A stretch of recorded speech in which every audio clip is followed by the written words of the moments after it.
আজ আলোচনা করব একাদশ এবং দ্বাদশ শ্রেণীর নতুন যে সেমিস্টার সিলেবাস বাংলা সিলেবাস নিয়ে। এই সিলেবাস জানার আগে আমরা একাদশ এবং দ্বাদশ শ্রেণীর সম্পর্কে ঠিক কী বলা হয়েছে, পরীক্ষা কোন মাসে, কটা সেমিস্টার হবে, এ বিষয়ে আলোচনা করব। তার আগে তোমাদের কাছে আমার একটা ছোট্ট আবদার, তোমরা চ্যানেলে নতুন হয়ে থাকলে চ্যানেলটিকে সাবস্ক্রাইব করে দাও এবং নোটিফিকেশনে বেল আইকনটিকে অন করে দাও। এই চ্যানেলের মাধ্যমে যে সমস্ত নোটস এবং সাজেশনগুলো তোমাদের জন্য আনা হয় সেগুলো সবার আগে পাওয়ার জন্য। একাদশ ও দ্বাদশ শ্রেণী মিলিয়ে মোট 4টি সেমিস্টার পরীক্ষা হবে। একাদশ শ্রেণী 2টি সেমিস্টার নেবে স্কুল, দ্বাদশ শ্রেণী 2টি সেমিস্টার নেবে সংসদ, অর্থাৎ ক্লাস 12-এ যে দুটো সেমিস্টার হবে সেই দুটোও কিন্তু প্রশ্ন হবে বোর্ডের তরফ থেকে। তবে উচ্চ মাধ্যমিকের মূল্যায়ন শুধু শেষের 2টি সেমিস্টার থেকেই হবে, অর্থাৎ তোমরা শেষের দুটো সেমিস্টারের নাম্বারই কিন্তু ক্লাস 12-এর রেজাল্টে দেখতে পাবে। বাকি 2টি সেমিস্টার ফলাফলের ক্ষেত্রে কিন্তু গ্রাহ্য করা হবে না। তারপরে কি বলছে, একাদশ শ্রেণী 2টি সেমিস্টারকে প্রথম এবং দ্বিতীয় সেমিস্টার বলা হবে, আর দ্বাদশ শ্রেণীর 2টি সেমিস্টারকে বলা হবে তৃতীয় ও চতুর্থ সেমিস্টার। অর্থাৎ একাদশ থেকে দ্বাদশ শ্রেণী পর্যন্ত তোমাদের মোট 4টি সেমিস্টারে পরীক্ষা দিতে হচ্ছে। দ্বাদশ শ্রেণীতে ওঠার পর তৃতীয় সেমিস্টার আগেই পড়ুয়াদের অ্যাডমিট কার্ড দেওয়া হবে। সেই অ্যাডমিট কার্ড নিয়ে অন্য স্কুলে গিয়ে তৃতীয় ও চতুর্থ সেমিস্টারে পরীক্ষা দিতে যাবে পড়ুয়ারা। অর্থাৎ তৃতীয় এবং চতুর্থ সেমিস্টার পরীক্ষা কিন্তু তোমাদের অন্য স্কুলে হবে এবং তৃতীয় সেমিস্টার পরীক্ষা শুরু হওয়ার আগেই কিন্তু তোমরা অ্যাডমিট কার্ডটি হাতে পেয়ে যাবে। প্রথম ও তৃতীয় সেমিস্টার হবে নভেম্বর মাসে, প্রথম এবং তৃতীয় সেমিস্টার। তাহলে ক্লাস 11-এর প্রথম সেমিস্টার পরীক্ষা হবে নভেম্বর মাসে, ক্লাস 12-এর তৃতীয় সেমিস্টার সেটা হবে কিন্তু নভেম্বর মাসে, আর দ্বিতীয় ও চতুর্থ সেমিস্টার হবে মার্চ মাসে।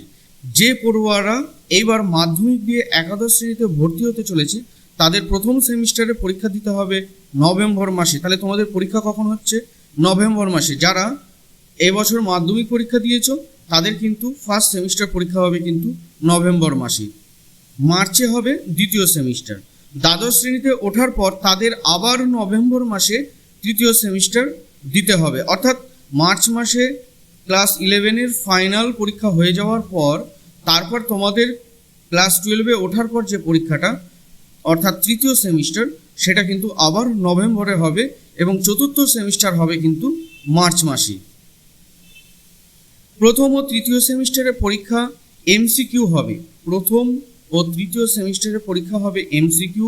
প্রথম সেমিস্টার স্কুল নিজের মতো করে নেবে, অর্থাৎ প্রথম সেমিস্টারে যে প্রশ্ন হবে সেগুলো কিন্তু স্কুল নিজের মতো করে প্রশ্ন করবে, কিন্তু তৃতীয় সেমিস্টার ওএমআর সিটে হবে। তাহলে ওএমআর সিট বলতে প্রথম যে প্রশ্নপত্রের মধ্যে তার মধ্যেই অ্যান্সার করতে হবে সেটা হবে ওএমআর সিটে, কিন্তু প্রথম সেমিস্টারে কিন্তু তোমাদের স্কুল নিজের মতো করে নেবে, অর্থাৎ তোমরা খাতায় দিতে পারবে।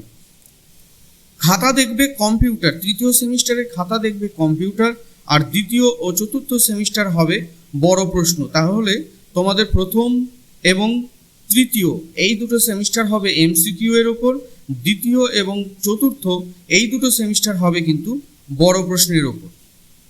একাদশ ও দ্বাদশ এই 2 শ্রেণীতেই 100 নম্বরের পরীক্ষা দিতে হবে পরীক্ষার্থীদের। লিখিত এবং প্রজেক্ট বা প্র্যাকটিক্যাল ধরেই হবে 100 নম্বর। বিজ্ঞানের পড়ুয়াদের যেমন 70 নম্বরের লিখিত দিতে হবে, 30 নম্বর প্র্যাকটিক্যালের জন্য বরাদ্দ। যাদের ল্যাবরেটরি নির্ভর পরীক্ষা নেই তাদের লিখিত পরীক্ষা হবে 80 নম্বরে, প্রজেক্টের জন্য বরাদ্দ থাকবে 20 নম্বর। অর্থাৎ যাদের ল্যাবরেটরি থাকবে না তাদের কিন্তু 80 নম্বরে পরীক্ষা হবে, আর যাদের ল্যাবরেটরিটা থাকবে তাদের কিন্তু 30 নম্বরে প্র্যাকটিক্যাল হবে। তারপরে কি বলছে দেখো, ধরা যাক একাদশ শ্রেণীতে একজন পড়ুয়া বিজ্ঞান নিয়ে ভর্তি হয়েছে, তাকে 70 নম্বরের লিখিত পরীক্ষা দিতে হবে। তা হবে 2টি সেমিস্টারে, অর্থাৎ প্রথম সেমিস্টারে 35, দ্বিতীয় সেমিস্টারে কিন্তু 35। প্রথম সেমিস্টার 35 হবে এমসিকিউ প্রশ্নে, পরের 35 নম্বর হবে কিন্তু বড় প্রশ্নের ওপর। একইভাবে 80 নম্বরের লিখিত পরীক্ষা 2টি সেমিস্টারে হবে, অর্থাৎ 40 নম্বর করে। বছরের শেষে প্র্যাকটিক্যাল বা প্রজেক্টের নম্বর যোগ হবে। তারপর দেখো, কোনো পড়ুয়া যদি প্রথম সেমিস্টারে কোনো বিষয়ে 0 পায় তাহলে পরের সেমিস্টারে 5 নম্বর তুলে আনার সুযোগ থাকবে তার কাছে। অর্থাৎ একাদশ এবং দ্বাদশ এই 2 শ্রেণীর ক্ষেত্রে একই নিয়ম প্রযোজ্য, কিন্তু সংসদ জানিয়েছে লিখিত পরীক্ষায় পাশ করেও কোনো পড়ুয়া যদি প্রজেক্ট বা প্র্যাকটিক্যালে ফেল করে তাহলে সেই বিষয়টিতে কিন্তু সেই পড়ুয়াকে ফেল বলেই গণ্য করা হবে।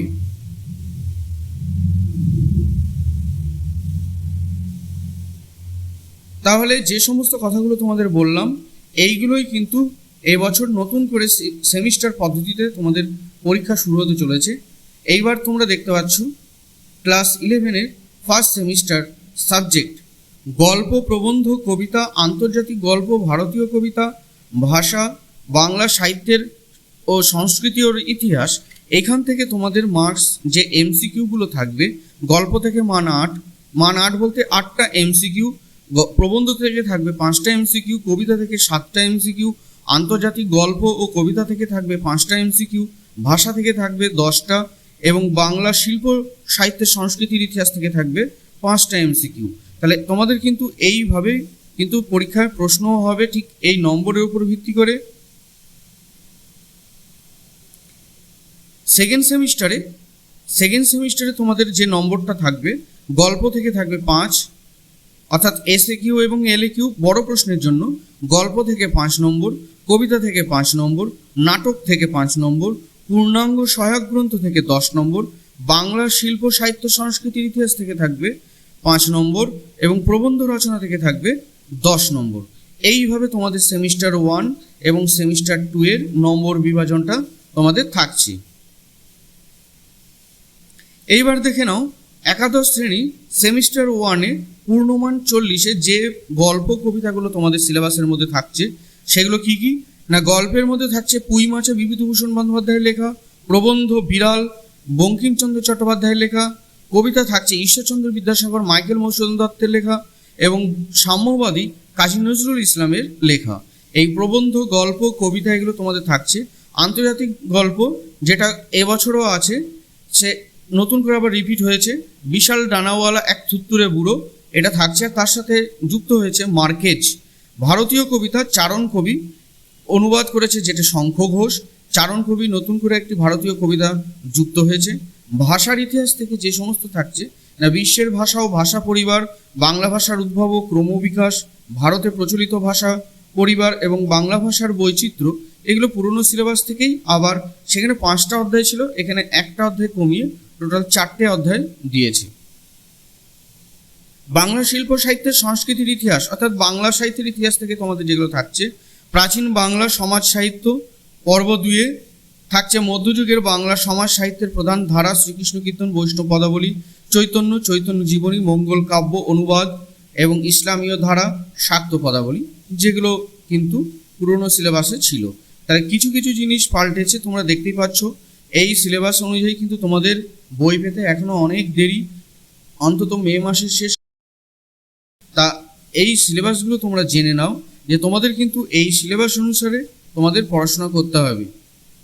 তারপরে সেমিস্টার 2-তে কি কি তোমাদের থাকছে পূর্ণমান 40-এ, যেখান থেকে তোমাদের বড় প্রশ্ন আসবে। তা সিলেবাস কিন্তু চেঞ্জ হয়ে যাচ্ছে। আবার গল্প কি আসছে, ছুটি রবীন্দ্রনাথ ঠাকুরের লেখা, তেলেনাপথা আবিষ্কার যেটা এবছরও আছে। তা প্রেমেন্দ্র মিত্র কবিতা, ভাব সম্মিলন বিদ্যাপতির লেখা, লালন শাহ ফকিরের গান, লালন শাহ নুন এবছরও আছে, আবার রিপিট হয়েছে জয় গোস্বামীর লেখা। নাটক, নতুন নাটক অ্যাড হয়েছে আগুন বিজন ভট্টাচার্যের। পূর্ণাঙ্গ সহায়ক গ্রন্থ থেকে যেগুলো আছে তোমাদের, পঞ্চতন্ত্র সৈয়দ মুস্তফা আলী, বই কেনা, আজব শহর কলকাতা, 25শে বৈশাখ, আড্ডা। তারপরে বাংলা শিল্প সাহিত্যের সংস্কৃতির ইতিহাস থেকে থাকছে আধুনিক বাংলা সাহিত্য, যুগের আধুনিকতা ও ঔপনিবেশিক বাংলার সামাজিক ও ধর্মীয় আন্দোলন, শিক্ষা সংস্কার, গদ্যের উদ্ভব, কবিতা, উপন্যাস ও ছোট গল্প, নাটক, যাত্রা, নাট্যমঞ্চ, প্রবন্ধ, এগুলো সব কিন্তু তোমাদের বাংলা শিল্প সাহিত্য সংস্কৃতির ইতিহাস থেকে থাকছে। তারপরে লৌকিক সাহিত্য অর্থাৎ ছড়া, ধাঁধা, প্রবাদ, হ্যাঁ এগুলো থাকছে। কবিতায় থাকছে মহাকাব্য, আখ্যান কাব্য, গীতিকাব্য ধারা প্রভৃতি।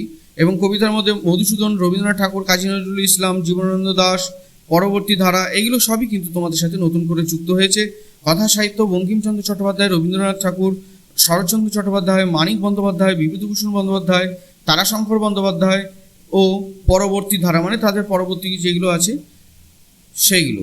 নাটক থেকে তোমাদের কি কি পড়তে হবে না, মধুসূদন দত্ত, দীনবন্ধু মিত্র, গিরিশচন্দ্র ঘোষ, রবীন্দ্রনাথ ঠাকুর, দ্বিজেন্দ্রলাল রায়, বিজন ভট্টাচার্য এবং তাদের পরবর্তী ধারা। তাহলে বাংলা সাহিত্য ও সংস্কৃতির ইতিহাস থেকে তোমাদের যে যে অধ্যায়গুলো থাকছে সেগুলো বলে দিলাম। এইবার থাকছে কিন্তু তোমাদের প্রবন্ধ রচনা। তার রচনা লেখার বিষয়টি একটি লাইনে না দিয়ে এখানে দেয়নি, একটি মানস মানচিত্র তথ্য সম্ভার দেওয়া হবে। পরীক্ষার্থীরা সেই মানস মানচিত্র প্রয়োজনীয় তথ্য ব্যবহার করে একটি প্রবন্ধ রচনা করবে এবং তার শিরোনাম দেবে। তা একটি বক্তব্যের সপক্ষে আর একটা বক্তব্যের বিপক্ষে একটি অনুচ্ছেদও দেওয়া থাকবে, মানে অর্থ থাকবে। প্রবন্ধ রচনার সাথে তোমাদের এটা পক্ষে বিপক্ষে যে যুক্তি দাও সেটা তোমাদের কিন্তু অর্থ থাকবে ক্লাস 11-এ। এই হচ্ছে তোমাদের সিলেবাস। তাহলে ক্লাস 11-এর বাংলার যে সিলেবাস সেগুলো সেমিস্টার 1, সেমিস্টার 2 সম্পূর্ণ তোমাদের সাথে আলোচনা করলাম। সেমিস্টার 1-এ যেগুলো থাকছে সেগুলো কিন্তু সেমিস্টার 2-তে থাকছে না। অতএব আমাদের কিন্তু সেমিস্টার 1-এ কিন্তু সেমিস্টার 1-এর মতো সিলেবাস করেই তারা কিন্তু বইটা বের করছে। তাই এইভাবে কিন্তু তোমাদের পড়তে হবে, এই নম্বর বিভাজন অনুযায়ী তোমাদের কিন্তু পড়তে হবে, এই সিলেবাস অনুযায়ী তোমাদের কিন্তু পড়তে হবে। তাই এই বছরের সিলেবাস কিন্তু নতুন সিলেবাস, তাই তোমাদের বই পেতে কিন্তু অনেক সময় হবে। মে মাস লেগে যাবে পুরোপুরি, অথবা মে মাসের শেষের দিকেও বা জুন মাসের দিকেও বেরোতে পারে। তোমাদের কিন্তু এই সিলেবাস এতক্ষণ ধরে যেগুলো আলোচনা করলাম এগুলো খুবই গুরুত্বপূর্ণ। তোমরা এগুলো খাতাতে লিখে নিতে পারো অথবা স্ক্রিনশট করে নিতে পারো। ভিডিওটি ভালো লাগলে অবশ্যই চ্যানেলটিকে সাবস্ক্রাইব করে দিও এবং নোটিফিকেশনের বেল আইকনটিকে অন করে দিও নিত্য নতুন নোটস এবং সাজেশন পাওয়ার জন্য। এই চ্যানেলের মাধ্যমে কিন্তু একাদশ এবং দ্বাদশ শ্রেণীর যাবতীয় নোটস পিডিএফ আকারে উত্তর সহ কিন্তু তোমাদের সামনে তুলে ধরা হয়। তাই ভিডিওটি ভালো লাগলে একটি লাইক করে চ্যানেলটিকে সাবস্ক্রাইব করে দাও, কেননা 11-12-এর সমস্ত যাবতীয় নোটস এবং সাজেশনগুলো সবার আগে পাওয়ার জন্য।